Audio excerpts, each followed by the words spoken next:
Hello guys, welcome back to Pragati classes. आज की इस वीडियो में करेंगे क्लास 11 बिजनेस स्टडीज का chapter number 1, that is nature and purpose of business.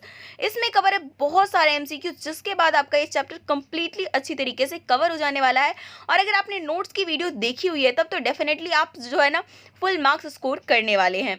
तो क्वेश्चन नंबर 1 से स्टार्ट करते हैं। हमारा क्वेश्चन नंबर 1 है, इकोनॉमिक एक्टिविटीज में be classified into business dash and employment.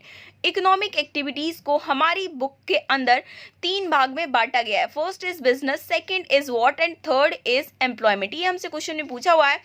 तो जो बेसिकली ह्यूमन एक्टिविटीज को 2 पार्ट में डिवाइड किया है। इकोनॉमिक एक्टिविटी जिसको करने के बदले में हमें पैसे मिलते हैं, दूसरा है नॉन इकोनॉमिक एक्टिविटी जिसके बदले हमें पैसे नहीं मिलता लेकिन लव एंड अफेक्शन की वजह से हम वो काम करते हैं। तो यहाँ पर बात हो रही है इकोनॉमिक एक्टिविटीज, उसको क्लासीफाई किया गया है बिजनेस, प्रोफेशन एंड एम्प्लॉयमेंट। तो फर्स्ट क्वेश्चन का बी ऑप्शन करेक्ट हो जाएगा। नेक्स्ट है, which one of the following is not the objective of the business. इसमें से कौन सा ऐसा पॉइंट है जो कि बिजनेस का एक ऑब्जेक्टिव नहीं है। बिजनेस करते हैं तो कुछ ना कुछ हमारे पास ऑब्जेक्टिव होता है, कुछ ना कुछ मकसद होता है। तो मेनली जो हम बिजनेस करते हैं तो सबसे बड़ा तो ऑब्जेक्टिव यही होता है टू अर्न प्रॉफिट, ज़्यादा से ज़्यादा प्रॉफिट अर्न करें। उसके अलावा हम तो हमारे कस्टमर बनेंगे तभी तो हमारे फ्यूचर में और ज़्यादा फायदा होगा। उसके अलावा ऑब्जेक्टिव ये भी होता है कि हम अपने प्रोडक्ट के साथ इनोवेशन भी करते रहें ताकि हमारे कस्टमर बने रहें। इसके अलावा नए कस्टमर भी जुड़ें। लेकिन किसी भी बिजनेस का इन्वेस्टमेंट उनका ऑब्जेक्टिव नहीं होता, ये तो उनको करना ही पड़ता है, ये उसका ऑब्जेक्टिव कभी नहीं होता। ठीक है ना। तो सेकंड का आपका बी ऑप्शन हो गया। आगे चलते हैं, विच of the following is not an economic objective of business. आप क्वेश्चन में सिर्फ बिजनेस का ऑब्जेक्टिव नहीं पूछा, हमसे पूछा हुआ है कि इसमें से कौन सा इकोनॉमिक ऑब्जेक्टिव नहीं है। बिजनेस में 2 तरीके के ऑब्जेक्टिव्स होते हैं। एक तो इकोनॉमिक ऑब्जेक्टिव जिसमें कंपनी ये चाहती है कि मेरा प्रॉफिट हो इकोनॉमिकली, पैसे के रूप में। दूसरा होता है सोशल ऑब्जेक्टिव, जो कि हम समाज के लिए, अगर हमने एक बिजनेस स्टार्ट किया है तो ऐसा नहीं कि सिर्फ अपने बारे में सोचना है, सोसाइटी के बारे में भी सोचना है। तो इसमें से हमें देखना है कि कौन कौन से इकोनॉमिक एक्टिविटीज़ हैं और कौन सा नहीं है। अब नहीं पूछा है तो इसका मतलब 3 तो इकोनॉमिक एक्टिविटीज़ हैं। अब देखिए, क्रिएशन ऑफ कस्टमर, अगर हमारे कस्टमर बढ़ेंगे तो फायदा तो मेरे बिजनेस का ही है ना। ठीक है ना। तो ये तो डेफिनेटली आपका इकोनॉमिक एक्टिविटीज़ हो गया। उसके अलावा अर्निंग प्रॉफिट हमारा इकोनॉमिक एक्टिविटीज़ है। ऑप्टिमम यूटिलाइजेशन ऑफ रिसोर्सेज को हम पूरी तरीके से यूज़ करें, ये भी हमारा इकोनॉमिक एक्टिविटीज़ है। बट जनरेशन ऑफ एम्प्लॉयमेंट ये इकोनॉमिक नहीं, एक सोशल ऑब्जेक्टिव है। तो थर्ड का सी ऑप्शन करेक्ट हो जाएगा। नेक्स्ट है, why a business should earn profit. एक बिजनेस को प्रॉफिट अर्न क्यों करना चाहिए। ठीक है ना। अगर प्रॉफिट अर्न नहीं करेगा वो बिजनेस फटाफट से बंद हो जाएगा। तो प्रॉफिट का एक बहुत ही इंपॉर्टेंट रोल होता है किसी भी बिजनेस के अंदर। अब देखिए, हमसे इन्होंने कहा है कि क्यों बिजनेस को जो है प्रॉफिट अर्न करने चाहिए। तो सारे पॉइंट्स को देख लेते हैं। To provide a return to investor. अब हमारे बिजनेस में जिस बंदे ने भी इन्वेस्ट किया है तो कुछ ना कुछ सोच के किया होगा कि उसको कुछ रिटर्न मिलेगा। अगर हम उसको रिटर्न नहीं देंगे, और रिटर्न कब देंगे, जब बिजनेस को प्रॉफिट होगा। तो ये पॉइंट बिल्कुल हमें चाहिए। प्रॉफिट हमें इसलिए चाहिए क्योंकि हमें रिटर्न देना है इन्वेस्टर को। To increase the reputation of business, के रेपुटेशन बढ़ाने के लिए भी प्रॉफिट होना बहुत ज़रूरी है। इसके अलावा फ्यूचर ग्रोथ के लिए हमें और एक्स्ट्रा फंड की भी ज़रूरत पड़ेगी, वो भी कहाँ से मिलेगा, प्रॉफिट से मिलेगा। तो ये तीनों पॉइंट सही होने की वजह से हमारा ऑप्शन नंबर डी करेक्ट हो जाएगा। नेक्स्ट है, which is not an economic activity. इनमें से कौन सा इकोनॉमिक एक्टिविटीज़ नहीं है। ध्यान रखना पॉइंट, इकोनॉमिक एक्टिविटीज़ वो एक्टिविटी है जिसको करने के बदले में हमें पैसे मिलते हैं। अब हमने बैंक में क्लरिकल वर्क किया, पैसे मिलेगा। गवर्नमेंट स्कूल में टीचिंग किया, मिलेगा। कार प्रोडक्शन किया, बाद में प्रॉफिट कुछ तो मिलेगा ही। ठीक है। Cooking by a housewife, लेकिन एक हाउस वाइफ घर पे खाना बनाती है, उनको कुछ नहीं मिलता, सिर्फ वो लव एंड अफेक्शन, एक जो है ना मेंटली सेटिस्फैक्शन की वजह से ये काम किया जाता है। तो वो इकोनॉमिक एक्टिविटी नहीं बल्कि नॉन इकोनॉमिक एक्टिविटी है। तो फिफ्थ का आपका सी ऑप्शन करेक्ट हो गया। नेक्स्ट क्वेश्चन है, which of the following does not characterize business activity. इनमें से कौन सा बिजनेस एक्टिविटी को करेक्टर जो मतलब नहीं डिनोट करता है। ठीक है ना। तो एक बिजनेस एक्टिविटीज़, अब जब बिजनेस हो रहा है तो वहाँ पर कुछ ना कुछ production of goods and services होना चाहिए। ठीक है ना। इसके अलावा वहाँ पर जहाँ पे बिजनेस है वहाँ पे रिस्क है, जितना ज़्यादा रिस्क है उतना प्रॉफिट है। सेल और एक्सचेंज ऑफ गुड्स, और जब आप बिजनेस कर रहे हो तो आप क्या करोगे, गुड्स एंड सर्विसेज का या तो एक्सचेंज करोगे या सेल करोगे। तो ये तीनों चीज़ें जो है बिजनेस एक्टिविटीज़ की कैरेक्टरिस्टिक्स हैं। लेकिन बिजनेस एक्टिविटी का सैलरी और वेजेस हालांकि देना पड़ता है, लेकिन ये बिजनेस एक्टिविटी का कैरेक्टरिस्टिक्स नहीं है।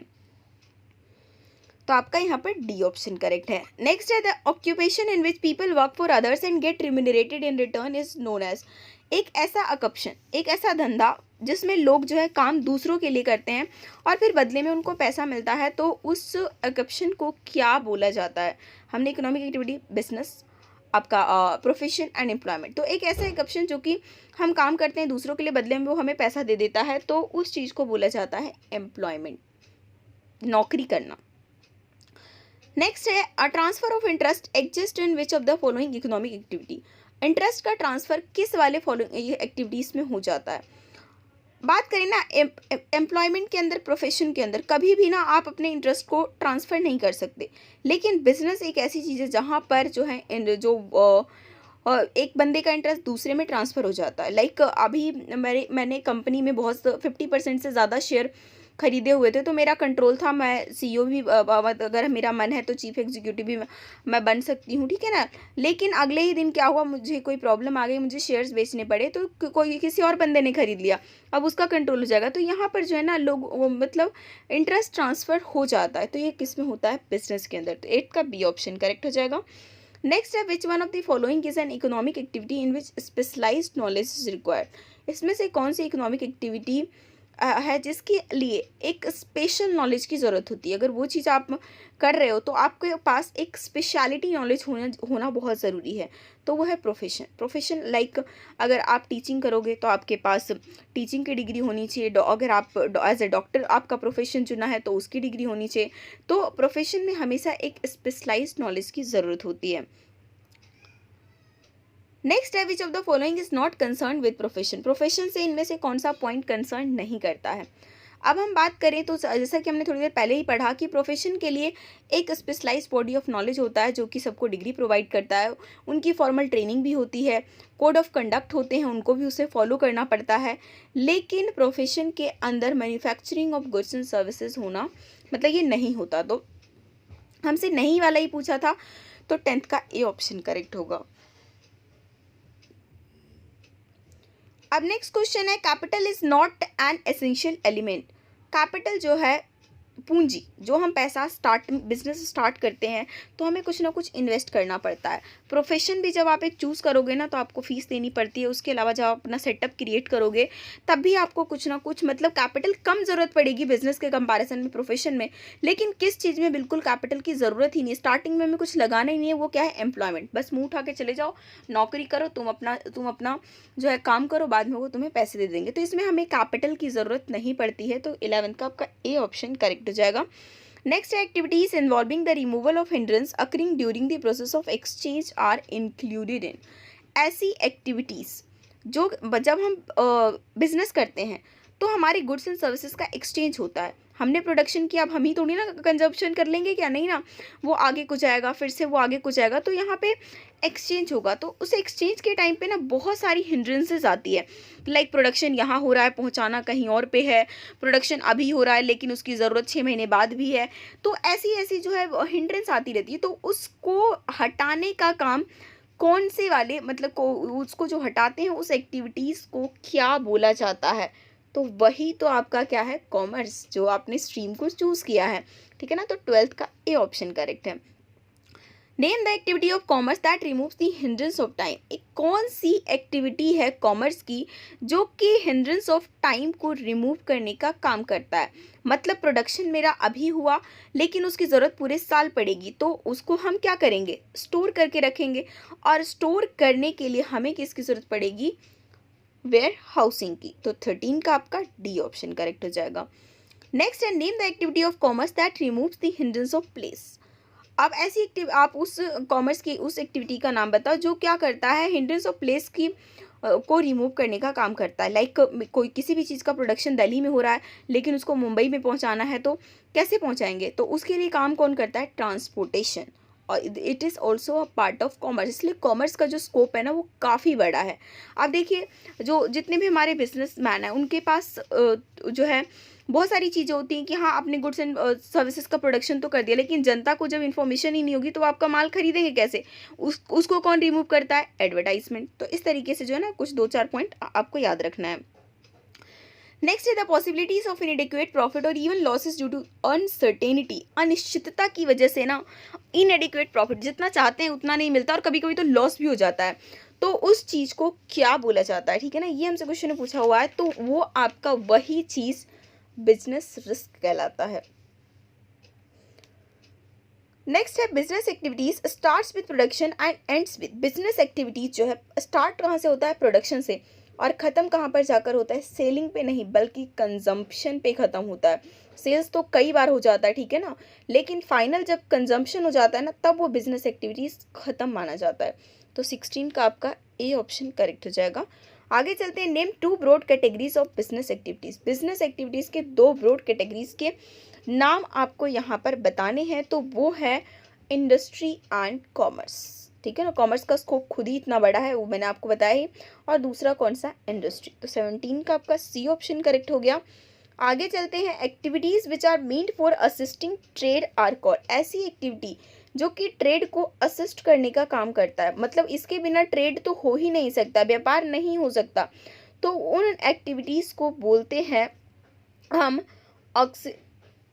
ऑक्सिलरी टू ट्रेड, और इसके अलावा सर्विस एक्टिविटीज़, क्योंकि इसी के अंदर जो है ना service activities, transportation, warehousing and all, ये सारा आपका क्या है, ये दोनों के अंदर ऑप्शन करेक्ट होगा, इसलिए डी ऑप्शन आपका सही माना जाएगा, both A and B. Which one of the following is not an auxiliary to trade. इसमें से कौन सा जो है ऑक्सिलरी टू ट्रेड का हिस्सा नहीं है। वेयर हाउसिंग भी है, इंश्योरेंस भी है, ट्रांसपोर्ट भी है, लेकिन माइनिंग नहीं है। माइनिंग तो बिल्कुल एकदम अलग ही है। अब नेक्स्ट है, which of the broad categories of industry covers oil refinery and sugar mills. Industry का कौन सा जो है वाली कैटेगरी के अंदर हम ऑयल रिफाइनरी या फिर शुगर मिल्स की जो इंडस्ट्री चलती है, तो वो किसके अंदर कंसिडर किया जाएगा, ये हमसे क्वेश्चन पूछा हुआ है। तो वो होगा किसके अंदर, सेकेंडरी इंडस्ट्रीज के अंदर। नेक्स्ट है the industries which provide support services to other industry. और इंडस्ट्री को सपोर्ट करने का काम जो इंडस्ट्री करती है, तो उस इंडस्ट्री को क्या बोला जाता है, तो वो इंडस्ट्री क्या है, टर्शियरी इंडस्ट्रीज। नेक्स्ट है the possibilities of inadequate profit और even losses due to uncertainties. Question आपका ये वाला रिपीट हो गया है, तो ये तो हम ऑलरेडी कर चुके थे, तो आपका जो आंसर ऑलरेडी बिजनेस रिस्क हो जाएगा। नेक्स्ट है business risk is not likely to arise due to. Business risk इनमें से कौन सी चीज़ की वजह से नहीं आएगा, ठीक है ना, मतलब 3 ऐसे पॉइंट है जिसकी वजह से बिजनेस रिस्क है। अब आपके एम्प्लॉय हैं बड़े, मतलब ईमानदार नहीं बेईमान टाइप के हैं, तो वो कुछ ना कुछ आपका नुकसान कराते ही रहेंगे, ठीक है ना, तो ये एक बिजनेस रिस्क है। गवर्नमेंट की पॉलिसी चेंज हो गई तभी भी आपका जो है बिजनेस रिस्क काफ़ी ज़्यादा है, और गवर्नमेंट की अगर टैक्स पॉलिसी चेंज हो गई तो सीधा सीधा असर प्रॉफिट पे पड़ेगा। अगर पावर फेलियर हो गया तो भी एक इस टाइप का बिजनेस रिस्क है। लेकिन अगर आप गुड मैनेजमेंट, अच्छे से मैनेजमेंट करोगे तो बिजनेस रिस्क बिल्कुल भी अराइज नहीं होगा, इसलिए 23 का सी ऑप्शन करेक्ट होगा। नेक्स्ट है, which of the following is not a natural cause of business risk. Business risk का इसमें से कौन सा नेचुरल कॉज नहीं है। अब नेचुरल क्या, जिस पे इंसान का कोई कंट्रोल ही नहीं है, वो तो आएगा तो कुछ नहीं हो सकता। अर्थक्वेक आ गया, फैमिन आ गया, हैवी रेन्स आ गया, तो इस पे तो किसी का कंट्रोल ही नहीं है। लेकिन जो स्ट्राइक है ना, वो कहीं से भी नेचुरल कॉज नहीं है, बल्कि ये ह्यूमन कॉज है जो कि एम्प्लॉय लाते हैं। नेक्स्ट है, bad debts due to non payment of डेब्ट by the debtor are an example of which type of business risk. अब क्या डेटर थे हमसे, उन्होंने उधार में माल तो खरीद लिया लेकिन बाद में उन्होंने पेमेंट नहीं करी, तो इससे हमारा लॉस तो हुआ ना, तो ये किस टाइप का बिजनेस रिस्क है। तो ये इसमें इसके अंदर कौन इंक्लूड हो रहा है, सीधा सीधा ये ह्यूमन इंक्लूड हो रहा है, तो ये आपका टाइप है बिजनेस रिस्क का, ह्यूमन टाइप बिजनेस रिस्क।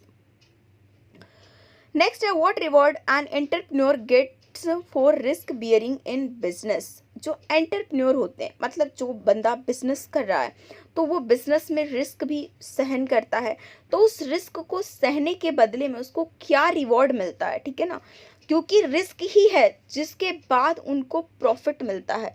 जहाँ पे जितना कम रिस्क उतना कम प्रॉफिट, जहाँ पे जितना ज़्यादा रिस्क वहाँ पे उतना ज़्यादा प्रॉफिट होगा। तो 26 का आपका बी ऑप्शन करेक्ट हो जाएगा। नेक्स्ट है, which one of the following may not be a factor behind starting a business. इसमें से कौन सा एक फैक्टर नहीं है, जब हम बिजनेस को स्टार्ट करते हैं तो कुछ ना कुछ फैक्टर्स जो हैं होते हैं, लेकिन इसमें से एक जो है उसका फैक्टर नहीं है। जब भी आप बिजनेस को स्टार्ट करते हो तो साइज़ ऑफ दी फर्म, आपके फर्म का कैसा साइज़ होगा उसके हिसाब से हमें पता चलेगा कि हाँ हमें कितनी इन्वेस्टमेंट की ज़रूरत पड़ेगी, कितना कैपिटल लगाना पड़ेगा, कि क्या क्या चीज़ों की आवश्यकता पड़ेगी, फाइनेंस का आपको इंतज़ाम करना ही पड़ेगा, बिजनेस का लोकेशन कहाँ रखना चाहिए ये भी हमें देखना पड़ेगा कि उस चीज़ की डिमांड कहाँ पे है, कहाँ पे लेबर सस्ते मिल जाएंगे, रॉ मटेरियल। लेकिन रूटीन जो वर्कलोड है ना, वो आपका एक फैक्टर नहीं है अगर जब हम बिजनेस स्टार्ट करते हैं तो उस टाइम पे इस चीज़ पे फोकस नहीं किया जाता है, ठीक है ना। तो 27 का आपका ए ऑप्शन करेक्ट हो जाएगा।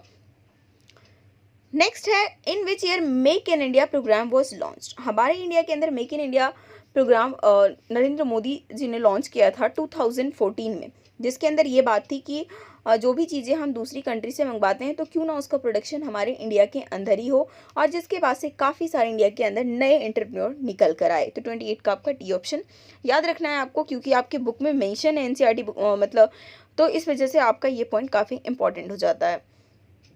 नेक्स्ट है, Rahul is a taxi driver, while going out for work he give lift to his aunt. और राहुल जो है वैसे तो टैक्सी ड्राइवर है, अगर वो किसी और को बिठाएगा तो उसको पैसे मिलेंगे, लेकिन वो जा रहा था काम पे तो उसने अपनी चाची को, आंटी को लिफ्ट दे दिया। तो ये किस टाइप का इकोनॉमिक एक्टिविटी हुआ? तो ये आपका क्या है, उसके बदले में उन्हें उसे पैसे तो नहीं मिलेंगे ना, तो वो एक नॉन इकोनॉमिक। अगर वो पैसेंजर को बिठाता तो वो इकोनॉमिक एक्टिविटी हो जाती, लेकिन क्योंकि उसने फ्री में अपने रिलेटिव्स को बिठाया है तो इस वजह से ये नॉन इकोनॉमिक एक्टिविटी है। Sameer is working in a company as an assistant manager. Sameer जो है किसी कंपनी में एज ए असिस्टेंट मैनेजर की तरह काम करता है। व्हाट रिवॉर्ड और return will he receive for his service. वो जो भी वो सर्विस दे रहा है उसके बदले में उसे जो चीज़ मिलेगी उसे क्या बोलेंगे, क्या प्रॉफिट मिलेगा, सैलरी मिलेगी, फीस मिलेगी या इंटरेस्ट मिलेगा। तो आप काम कर रहे हो इसका मतलब आप एम्प्लॉयमेंट दे रहे हो वहाँ पर, तो आपको क्या मिलेगी, सैलरी मिलेगी। तो 30 का बी ऑप्शन करेक्ट हो जाएगा। नेक्स्ट है, sugar and paper and manufactured in a, किस टाइप के इंडस्ट्री में शुगर एंड पेपर का मैन्युफैक्चरिंग होता है, ये हमसे क्वेश्चन पूछा हुआ है। तो शुगर एंड पेपर जो are manufactured in a processing industry, 31 का ए ऑप्शन करेक्ट हो जाएगा। और नेक्स्ट और शायद से ये लास्ट क्वेश्चन है, industry where various ingredients are combined to form a new product. बहुत सारी चीज़ों को मिलाकर जब हम एक नया प्रोडक्ट बना डालते हैं तो उस टाइप के इंडस्ट्री को बोलते हैं सिंथेटिकल इंडस्ट्री। तो इसी के साथ आपका इस चैप्टर के लगभग सभी इंपॉर्टेंट क्वेश्चन कवर होते हैं। वीडियो को जितना हो सके सभी दोस्तों के साथ शेयर कीजिए, लाइक कीजिए, और चैनल पे नए जुड़े सब्सक्राइब करके बेल आइकन जरूर क्लिक कर लीजिए ताकि नई वीडियो की नोटिफिकेशन आपको तुरंत मिले।